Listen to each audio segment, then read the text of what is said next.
Hello, everyone. Welcome to the MIF Plus seminar. It's a great pleasure to introduce Professor Robert Palgrave from UCL Chemistry, who will talk about challenges for AI in discovery of new crystalline materials. Over to you, Robert, please. Thank you very much, Vitali, and I'm very grateful for the invitation to speak to you today. So hello and good afternoon or good morning, whatever time of day it is for you. Thanks very much for coming. So as Vitali said, my name is Robert Palgrave. I'm from the Department of Chemistry at University College London. And so I'll talk a little bit today about the what I see as from an experimentalist point of view. So I'll say a bit about my background. So I'm an experimental chemist, experimental solid state chemist. We do a lot of synthesis and characterization of materials with techniques like X-ray diffraction for understanding crystal structure and photoemission spectroscopy for understanding electronic structure. I've looked at quite a variety of different materials, oxides, halides, alloys, sulfides, various different things like that for different functions.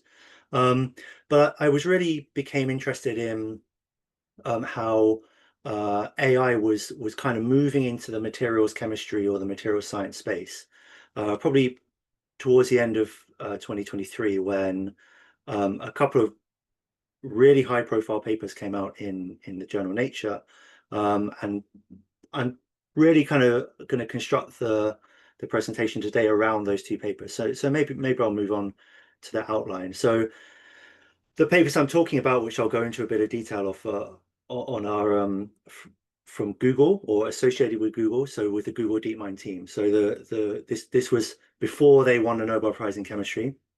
So before they were quite as famous as they are now, and also they worked with some experimentalists in Berkeley, California as well, and something called the A Lab, which I'll talk to you about. So this was very interesting to me because it was very, very high profile. Obviously, if Google publishes in Nature, it's probably going to be quite interesting. But from reading the work, both the papers concerned, I felt that there were quite a few shortcomings to their approach, and I think some of these shortcomings are maybe more trivial. Maybe they just didn't perhaps execute part of their workflow or their procedure as they could have done. But some of the shortcomings I think are actually quite fundamental to what they're trying to do.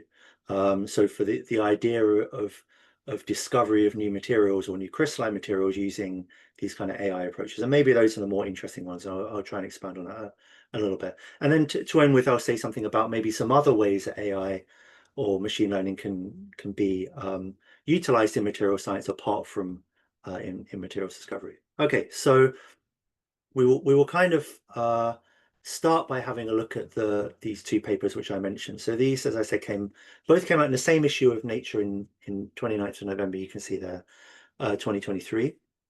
So on the left, there's a paper, Scaling Deep Learning for Materials Discovery, and on the right, an autonomous laboratory for the accelerated synthesis of novel materials. And these are very much interlinked papers. They share some authors. And I'll just, you may well be very familiar with these papers, but I'll just give you a couple of quotes from them to give you the idea of their scope and their aim. So the paper on the left, the Google DeepMind paper, reported the discovery, as they say, the discovery of 2.2 million structures below the current convex hull. So if you're not familiar with that idea, it's the idea of the energetic stability of materials compared to other materials with the same composition. Or collections of materials of the same composition. So they discovered 2.2 million structures below the convex hull, many of which had escaped previous human chemical intuition. And their work apparently represents an order of magnitude expansion in stable materials known to humanity. Well, maybe roughly true. If you look at databases like ICSD, they have between 300,000 and 400,000 entries, so you could say 2.2 million. Yeah, you're roughly an order of magnitude more than that. On the right hand side, though, obviously on the left hand side, it's a purely computational, theoretical, you could say, paper.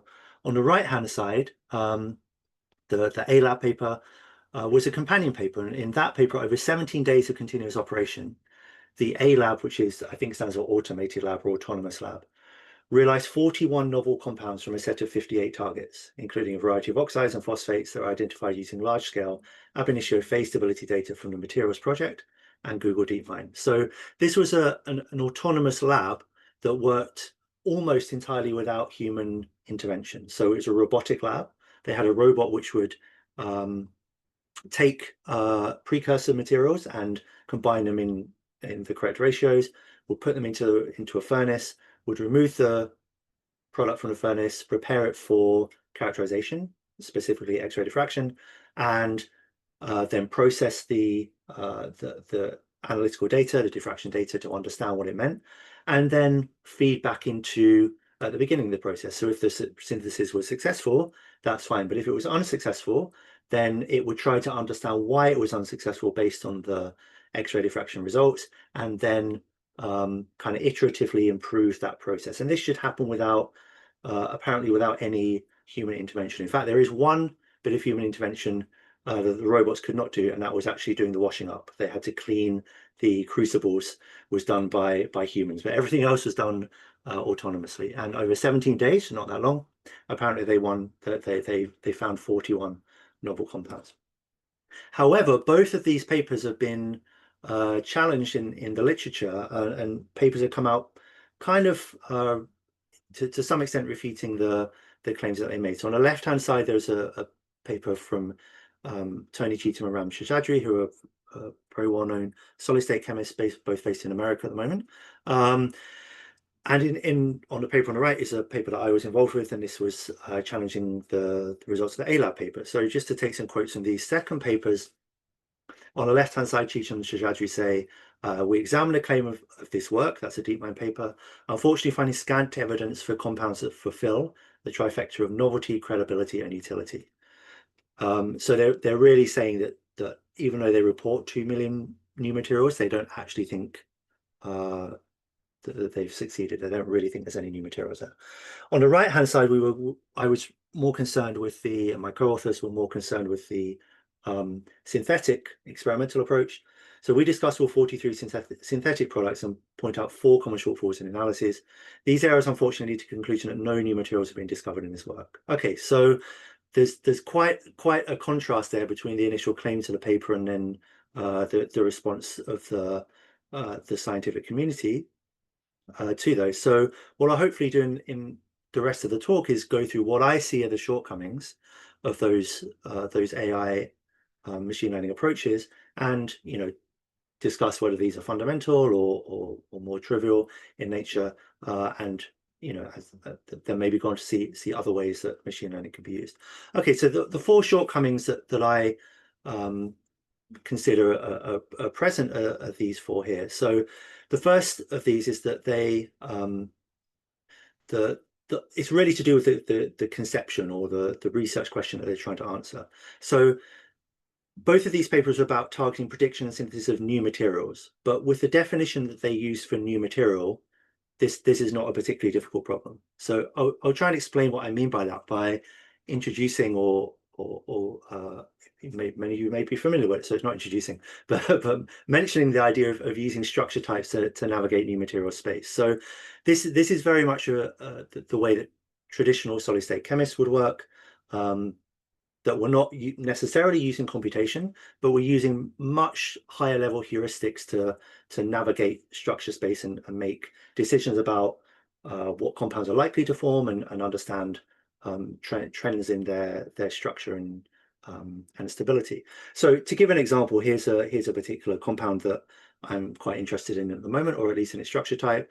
So this compound has this formula here, so cesium-2 tin bromide, and it has this structure up here, shown from different perspectives. It's the same structure.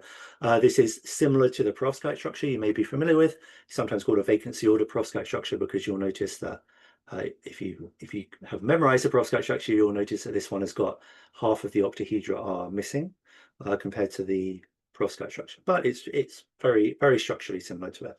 Now, we can think of we can express this just simply in terms of of course, the unit cell and the atom positions, and that describes the ideal crystal structure.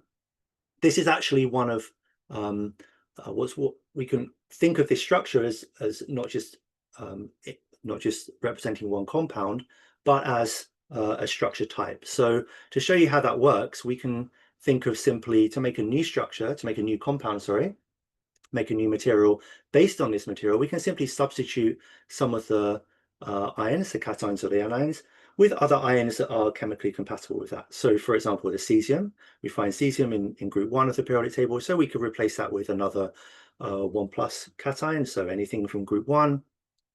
You could have copper 1 or silver 1, or maybe some molecular ions, which become very popular in the photovoltaic space. Or you could replace what's called the B site here, the tin, and this is, if you work out the charges here, the tin is 4+ in this compound, or its ideal oxidation state is 4, formal oxidation state is 4+. So you could replace it with any 4+ ion, so you could look in group 4 or group 14 of the periodic table, and some examples there. And of course the bromide is an example of a halide, has 1 negative charge, and so you could replace it with any of the other halides. And in fact you can do this, and therefore immediately you have a very reasonably large number of compounds already, if you think of all the combinations that I've got on my screen, and I've used nothing more computationally powerful than a periodic table down in the right hand corner. But of course you can do more than that. You can use the idea of what's called cation mutation or ion mutation. So instead of replacing the tin with another 4+ cation, I could replace it with equal amounts of a 5+ and a 3+ ion. And now I can look in group 5 to find group 15, sorry, or group 5 to find ions like antimony or niobium or tantalum, and then I can look in group 3 or 13 to find indium, bismuth, and antimony 3+. And so you can see how very quickly you can build up very, very large numbers of combinations of new materials simply by using this kind of heuristic. So if the qualification for your new material is just anything that isn't in the ICSD or in the materials project, which is actually their definition, it isn't very difficult to do that. You can have any combinations here, you can mix ions on different sites, and coming up with these things is not particularly difficult. So another example here, I won't label the point, this is the perovskite structure. You can do the same thing here. So you can mutate the A site, you can mutate the B site, you can substitute on the anion site. There are 9,000 of these structure types that are classified in the ICSD, which is the Inorganic Crystal Structure Database. So 9,000 versions of what we just did, you can do with swapping cations and anions around. Of course, it won't necessarily be as versatile as the structures we just looked at, which are particularly versatile structure types. But for all of these structure types, there's multiple compositions available. Yeah, and 80% of the entries on the ICSD are assigned to a structure type. So this heuristic of structure types is actually an incredibly powerful way to navigate material space, because it encodes the knowledge that we've built up on what stable structures look like. Yeah, so there's a lot of knowledge there which you can very easily apply without having to go all the way to these kind of first principle calculations, which is these high throughput first principle calculations, which is what Google was trying to do. So, you know, I think I've made this point enough already. We have kind of these heuristics to thinking about ion substitution, and then you can be guided by ion size and charge balancing and what their effect on a function is going to be.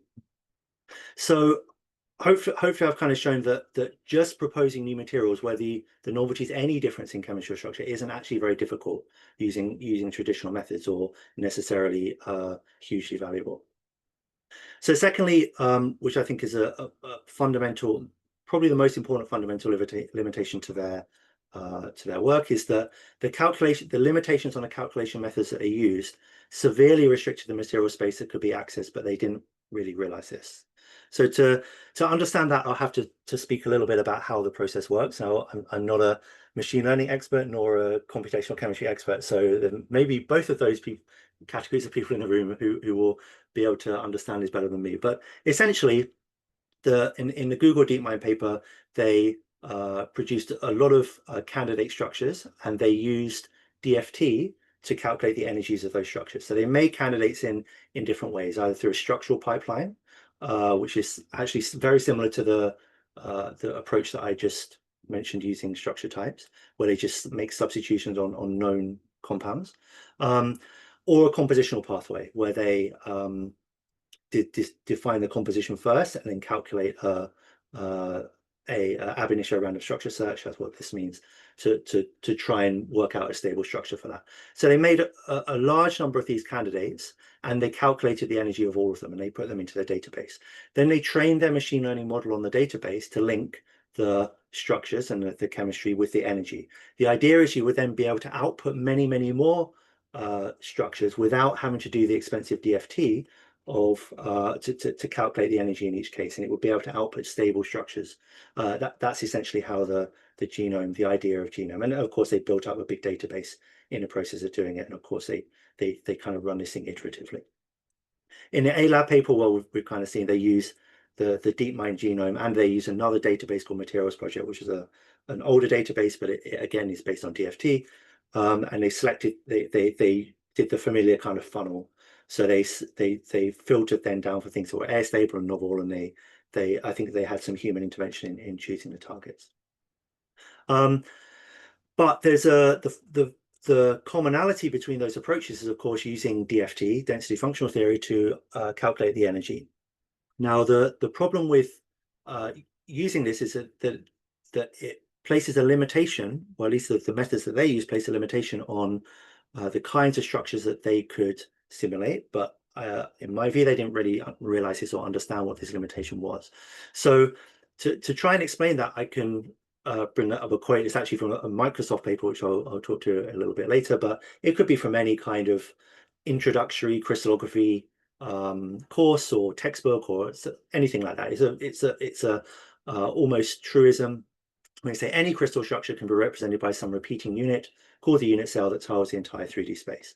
So of course we could argue, well, that tells you the ideal crystal structure. It doesn't tell you there's differences between a real structure, but that's not the point that I'm trying to make here. The point that I'm making is that if we ignore those things, so we ignore defects and we ignore impurities and we ignore surfaces, then and we can accept that this kind of premise is true. And yeah, we can see that it's true. So if we have a collection of atoms here just on a 2D plane, and we can define a box here which represents the smallest unit cell that we can repeat, and we repeat this in all directions, and we make the crystal. So if we make the crystal a little bit more complicated, instead of all being just an elemental crystal with only one kind of atom, now if we have a compound, we have two different kinds of atoms, and we have them in this kind of ordered way here that you might have with cations and anions, something like a rock salt structure. Maybe this could be a two-dimensional version of rock salt. Then you still have a unit cell. The unit cell now gets slightly bigger, but it's the same thing. You can repeat this unit cell in all directions. Now, in these first two examples, we have crystalline order. That means that the atoms are in a regular position related by translational symmetry, and we have compositional order. That means that the composition changes in the same way. So the composition of the atom and the position of the atom are related by translational symmetry. But that doesn't have to be the case in real materials. So in real materials, there's a very important class of materials where you would have crystalline order, but you would have compositional disorder. So that means that the atoms appear in the same locations, but the identity of the atoms, or which element those atoms are, does not have any order, or does not have any simple order that it did on the left-hand side. So for example, here would be a material with crystalline order, as in the atoms are all in the same positions, but the composition is disordered. Now, how do we draw the unit cell of this box to represent this? Well, there's actually no real unit cell we can easily draw here which represents the crystal structure, because if we do, then we impose, just like we did here, we impose a compositional order where the real material does not have compositional disorder. This is a fundamental problem for DFT, because DFT, or at least the implementations here, require there to be a unit cell with translational symmetry that you can calculate. Now, there are approaches to calculate compositional disorder with DFT. This is not a new problem by any means, and approaches go back to the 1980s and 90s, and maybe perhaps even earlier than that. There's things called special quasi-random structures, and there's virtual atom approximations, and there's lots of different ways you can do this. Yeah, but all of them are much more expensive, and all of them are less accurate, more computationally expensive, and all of them are less accurate than if you had a nice, well-behaved compositionally ordered system. Now, the reason so how can we reconcile this with the sentence at the top? Well, the sentence at the top is written by crystallographers. So crystallographers, people who study experimentally study crystals, and crystallographers are generally unfazed by this problem, because when crystallographers study structures using techniques like diffraction, they look at the average structure over many millions of unit cells, and in that case the average structure turns out to be 50-50 red and blue atoms in this case, which can easily be represented by a unit cell. So from a crystallographic point of view, there's absolutely no problem in having an atomic position which has got fractional occupancy, which could be half red and half blue, half iron, half manganese, no problem. But from a DFT point of view, that's doesn't work with most DFT codes, and certainly the DFT codes that are used here. So this sentence is only true if fractional occupancy is allowed, but for the DFT codes that they use, fractional occupancy is not allowed. What that means is the Google DeepMind, their 2 million materials, and Microsoft, as we're going to see later, were only searching the crystalline space which had crystalline order and compositional order. They were ignoring every material, and there's many of these, which have compositional disorder. So to show you the kind of impact of this, we can take an example. This is from the A lab. So here we go back to our example earlier on of the perovskite structure type. So if we take barium titanate, you can substitute on a titanium site, which is a 4+ site. You could substitute half tin and half zirconium if you so wished, and that is what they wished, and they calculated the structure of this barium 2 zirconium tin oxide, and this was their prediction here. So the prediction here, you can see this is the zirconium, this is the tin, the large green atoms of the barium, and you can see that the zirconium and tin are now ordered. Yeah, you can see the ordering here. And you can see, of course, that unit cell has got larger, exactly in the example on the previous slide. So the ordering has doubled the size of the unit cell. This was the prediction, and they thought that this was a new material, because this material does not appear in inorganic crystal structure database, and it's true, it does not appear in the ICSD. But what does appear in the ICSD is this material, which is exactly the same composition, but now we have disorder of the zirconium and the tin. So you can see each of the B site atoms here are half and half zirconium, half tin on average on long length scales. And this is a known material. It's been known since, I think it was reported in the 1970s. It's a long time ago. So this was already in the ICSD. I've already got 1996. Sorry, there we are. There's the paper where it was this material was republished. So their prediction of a new material was actually exactly just the ordered version of an already known disordered material, but they didn't realize that actually their material was not new. They were just imposing this order as an artifact of their calculation limitations.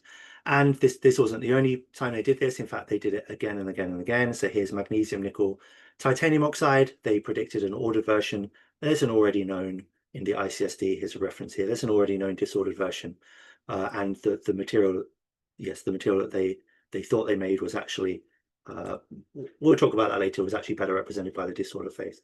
And another one here, this is some pyrochlor phase, defective pyrochlor, magnesium nickel oxide, exactly the same thing. They thought it was an ordered rock salt type material, but there's already a disordered rock salt material already known. So 2/3 of the predicted A lab materials were just ordered versions of already known disordered materials. Yeah, and so this was just a result of them not really understanding the limitation of their calculation. So just to try and push this point home even more, because I do think it's maybe the most important point here, you can kind of think of conceptually the space of materials, or crystalline materials anyway, possible materials. So you could think of them as materials either having compositional disorder or having no compositional disorder. So just a binary choice there. And we could say, is a synthesis possible or is a synthesis impossible? Now, when I say the synthesis is impossible, I mean due to the entropy of the final product. So you can think of these ordered materials that they are calculating. They are energetically stable relative to the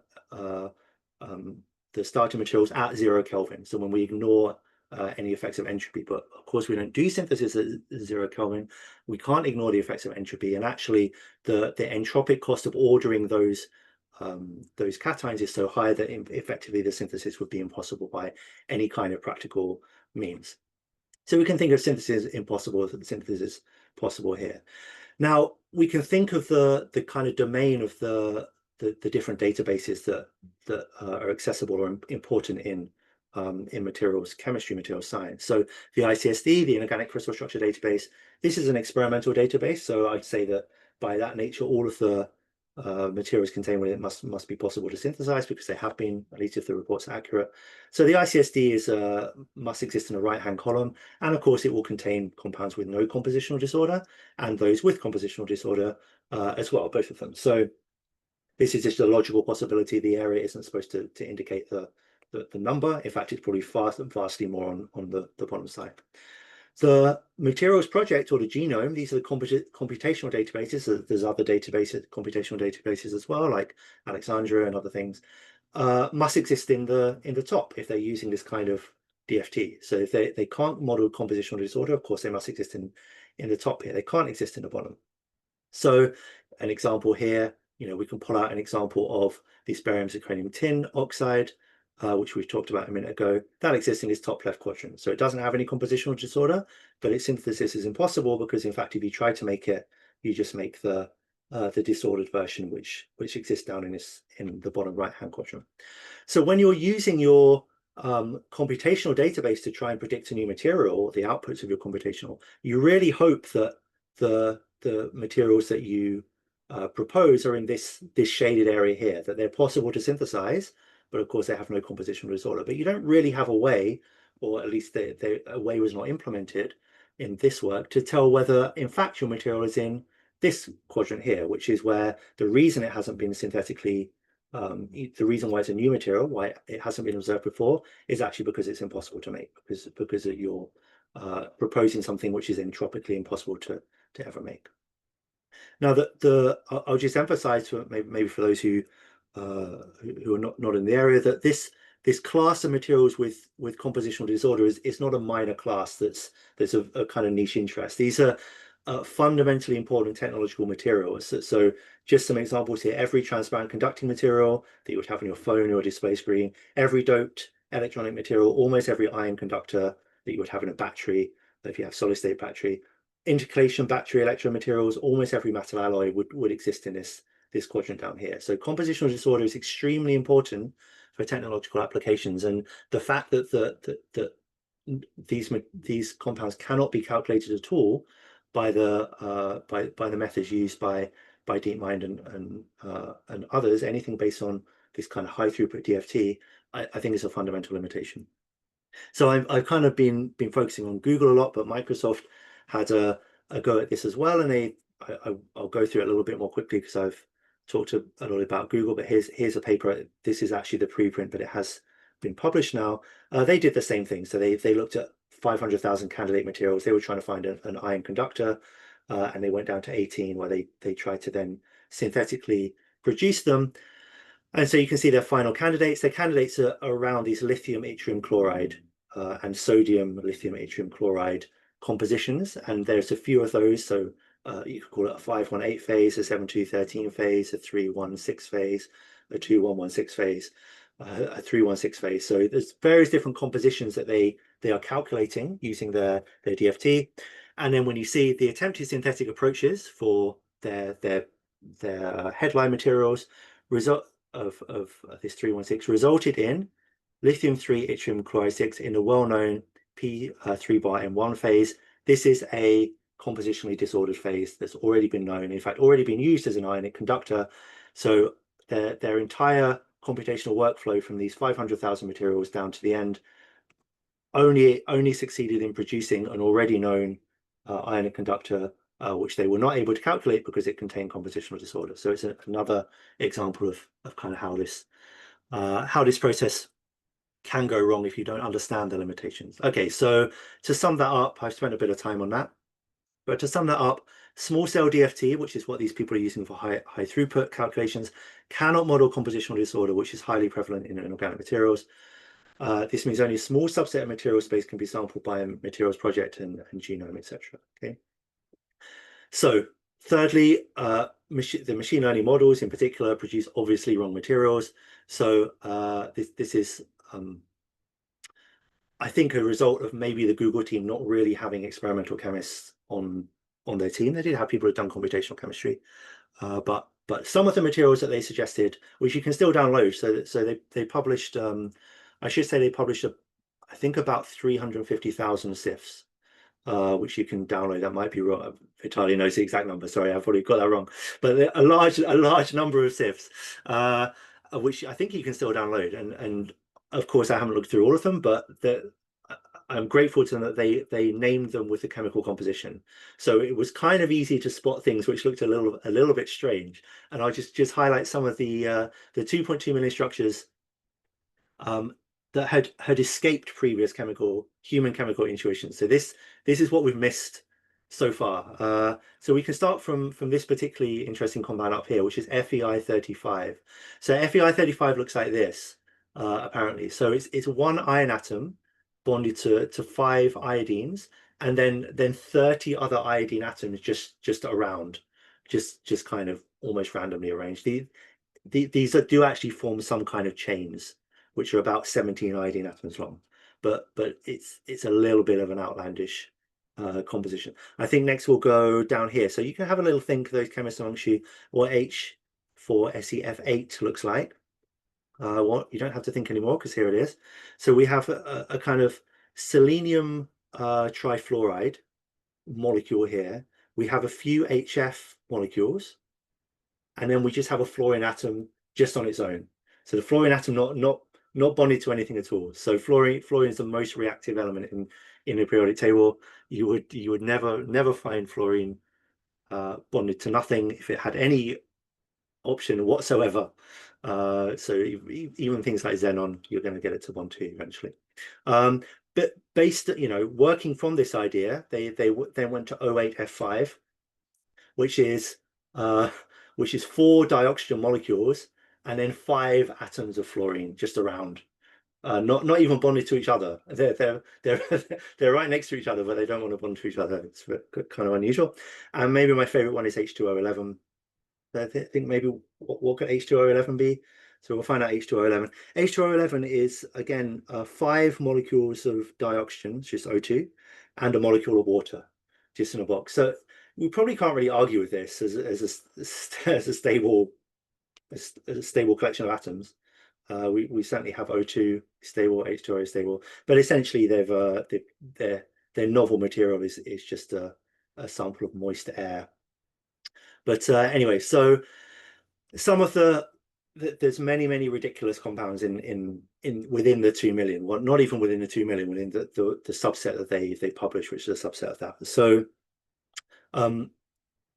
I think some people, since I wrote this slide, some people have tried to explain to me how this kind of thing happens, but I don't have the background to really go into why this happens. But what I would say is that if you're going to publish that many new materials, you probably need to have some kind of quality control about it. And then lastly, limitations on experimental analysis. Preventive realization that most of the synthesis has failed. So this is focusing really on the A lab. So remember, this is the automated synthetic lab where it would shut the doors, kind of like the papal conclave. You shut the doors for kind of 2 weeks, or it didn't take that long this time. Shut the doors for 2 weeks, and then at the end, you have 40 new materials, kind of miraculously there. Maybe they should implement some kind of white smoke on top. But anyway, they had some problems here. I don't think these are fundamental problems. I think this is just an implementation problem. But just to recap from what I said before, the characterization method that they used was X-ray diffraction. Now, X-ray diffraction is the most significant and most important characterization method for crystalline materials, without doubt, or let's say diffraction methods in general, but X-ray diffraction is the most widely used. And the way that one important implementation of X-ray diffraction is powder X-ray diffraction, and that's the kind of implementation that you use. So powder X-ray diffraction is very powerful because you can use it on a wide variety of samples. You don't have to grow a single crystal. You can use it on a polycrystalline powder. A consequence of that, however, is that you lose a lot of information about the material compared to single crystal XRD. So in order to understand what the structure is from powder X-ray diffraction, you have to normally build some models. So you use techniques like whole pattern refinement or Rietveld refinement, Pauli refinement, Lobel refinement. Techniques like this, which have been established for 20, well, 30, 40 years, let's say, maybe longer, to fit a model of your proposed material to the experimental data. And if you get a good match, then at least you can say your pattern is consistent with that model. So this is what a good output of that kind of refinement. You can see y-obs here is the experimental data, the y-calc is the calculated pattern, and then you see the residual down below, which is almost flat. There's a few little squiggles, which is probably to do with peak shape, some imperfections in the peak shape, but it's a very good refinement. The intensity matches well, the positions match very well. So, you know, this is strong evidence from this paper. This is not from the Google DeepMind paper. Strong evidence from this paper that they've made this compound. However, that's not what we saw from the automated Rietveld refinement. And remember, this is all done by a machine learning model. This wasn't done by humans. It wasn't influenced by humans at all. But these were apparently the successful refinements that were published in Nature by the A-Lab team and and Google DeepMind authors. So here's a material here. One of their new ones, KNAP6. I don't know why they wrote the PBO3 in brackets. This is actually a phosphate material, but anyway, that doesn't matter. The observed points are observed experimental data is green. The calculated is blue, and it looks completely different. So the intensity is completely wrong. There's peaks which are completely unmodeled by their model. There's probably some extra peaks in here that are not apparent in the data. So I mean, it's a terrible model that doesn't really tell you anything about your compound at all. But they didn't really realize this. This wasn't the only one. So MnAgO2 looks equally bad. You know, really poor intensity matches here and here. You see the residuals, you know, are very wrong here. Here's our friend compound BA to ZR-SN06. We've encountered this a few times now, and this was their Rietveld refinement. And you can see that while maybe the main peaks kind of match up, there's a whole load of intensity here, these green dots, which are not modeled at all. Not modeled at all here. So what we did with a load of these patterns is we kind of scraped the data. Unfortunately, I didn't provide the experimental data, but we scraped the XY data from these figures, and we did our own Rietveld refinement. So we did our own refinement here, and here's the same pattern that we fitted. It's not a perfect refinement. Part of our problem was that I think there's some errors involved in the screen scraping, but I think we certainly did a better job than they did over here. But what we had to do to fit these in the intensity of these peaks, these smaller peaks here, which are completely unfitted by their model, we had to include the starting material. So we've included tin oxide, and we've included zirconium oxide, and these account for the small peaks down here. So essentially, these are unreacted starting materials. These are starting materials that are used to do the synthesis. There's also two different perovskite phases. You can see there's two perovskite phases because each of the main perovskite peaks, so that they're the most intense peaks here, is actually split into two. So you can kind of see a shoulder here, and the shoulder gets more prominent as you go up here. That's kind of a good indication there's two compounds with pretty much the same structure but slightly different lattice parameters. So we modeled that as barium tin oxide and barium zirconium tin oxide here. So, and the weight percentages are down here. So you can see you've got quite significant amounts of tin and zirconium precursors remaining. The reason for that is because the barium, there wasn't enough barium in the reaction. Why was there not enough barium in the reaction? Because the barium carbonate precursor that they use is actually quite volatile at high temperatures. So if you heat it up to very high temperatures, it evaporates and you lose it. So that's why they ran out of barium, you know, before all of the tin and zirconium oxide could be reacted. They ran out of barium, so some of it was left over and remained unreacted. So this is again something that could have been picked up if they had a good Rietveld refinement program and identified that these two reactants were left over. It could think, well, we need to add more barium. And in fact, I think adding more barium is the normal practice here. People understand barium compounds are volatile at high temperature, so you just add 10%, 20% extra barium carbonate. That's completely normal for these syntheses, and they probably would have got a phase pure product by the end of it. So the machine learning system for interpreting XRD data performed very badly. Using goodness of fit parameters from parameter refinement as an evaluation function for the whole model led to completely incorrect BIM models being evaluated as good. So they were just using, an overall goodness of fit, and they just had an arbitrary number. If it was below an arbitrary number, that meant it was a good refinement. But they didn't actually care at all about things like this unmatched intensity, which even if this unmatched intensity could be very low, it indicates there's an unmodeled component in your material. So even though it might not affect a particular extra peak might not affect a goodness of fit parameter that much, its presence actually indicates something very important about your sample. Whereas, if we go back to the good example, this slight mismatch of the peak shape will also, of course, negatively affect the goodness of fit, but it probably doesn't have very strong implications for your synthesis. It probably doesn't indicate a second phase. It just indicates a slightly incorrect peak shape that's been applied there. So you can't just use a very simple goodness of fit for something like this in order to decide whether something's good or not. Okay, I realize I'm a little bit low on time, so I will quickly go through maybe some thoughts on where AI and ML could fit into the materials discovery landscape. Well, we can think of a general workflow for materials chemistry. You come up with an idea for a project. What do you want to achieve? What material will help you get there? Then you plan the synthesis, carry it out, analyze the materials, measure the properties, and assess the outcome.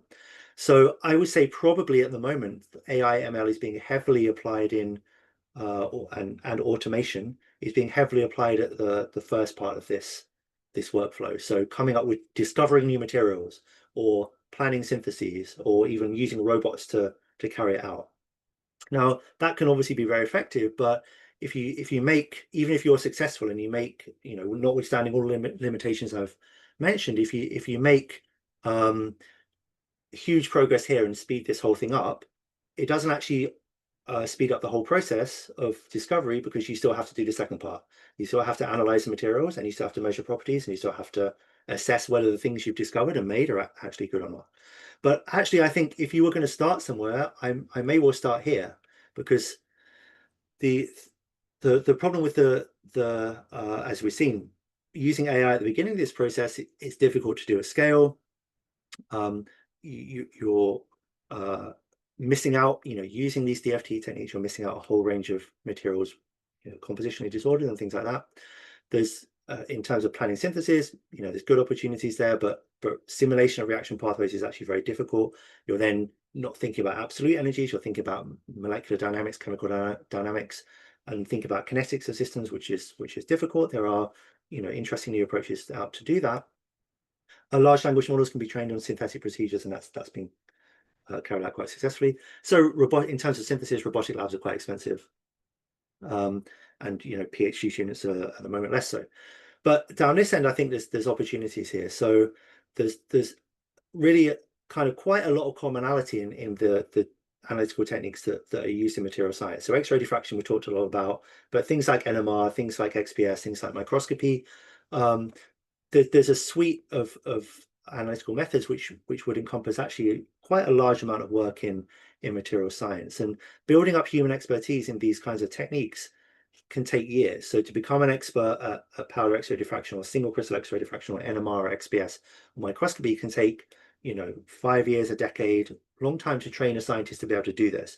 So it's difficult, it's expensive to do that, and it's difficult to, if your member of staff leaves or goes somewhere else, it's difficult to replace that kind of expertise. But I think this is where AI data analysis can be, really powerful. If you can build tools which can help with the analysis of experimental data, that could be applicable anywhere. You don't have to have a robotic lab, or you don't have to have the synthetic capability to make 2 million materials. You can use it right now on the problems that we're trying to solve, in the current framework. So you could even imagine using clusters of the techniques to build an overall picture of the material. So using AI to take information from XRD and NMR and XPS and microscopy and the other techniques, the functional methods, functional analyses maybe, and putting that all together, to tell you something holistically about your sample, I think would be extremely powerful. So that could be similar to the approach that we took here. So looking at understanding that there's some unreactive materials, and then telling you, okay, well, here's what you need to do now. Here's how you need to change your synthesis. in order to facilitate that. So I will just show here, some examples of some output, some papers. I'm just taking some figure ones from some papers in Nature Materials, and they all use a large combination of different techniques. So we have electron diffraction here, we have microscopy, we have X-ray spectroscopy here, we have other kinds of spectroscopy, we have some functional tests here. They're using all these methods to pull together into one kind of conclusion. And there'll be another example here from a Nature Materials paper. They're using some electronic testing. They're using, again, electron spectroscopy, microscopy, CV testing, electrochemistry here, other techniques which I don't know what they are, but they're again using a cluster of these techniques to pull together. So I think here's the opportunity where you could get AI, machine learning methods, to understand the outputs from all of these techniques and tell you something more powerful about the samples. Some more examples here. Okay, so I'll conclude hopefully with a bit of time for questions. So recent high profile use of machine learning, I think, has got some shortcomings. Some of these are poor implementation. I don't think there's any reason why result refinement can't be done by machine learning. I'm sure it can be, but I think some of them are quite fundamental and need a bit of thought about how we deal with them, like the issue with DFT and compositional disorder. In my view, I think there's a lot of room for AI to be targeted at the other side of the workflow, towards analyzing materials and understanding materials based on the analytical data we have. Yeah, so that's probably all I have to say there, but very happy to take questions or comments about any of that. Thanks very much for attending, everyone. Robert, thank you very much for your nice presentation, very insightful. Please thank Robert virtually or physically. Yes, thanks a lot. I'll stop recording now and will invite questions.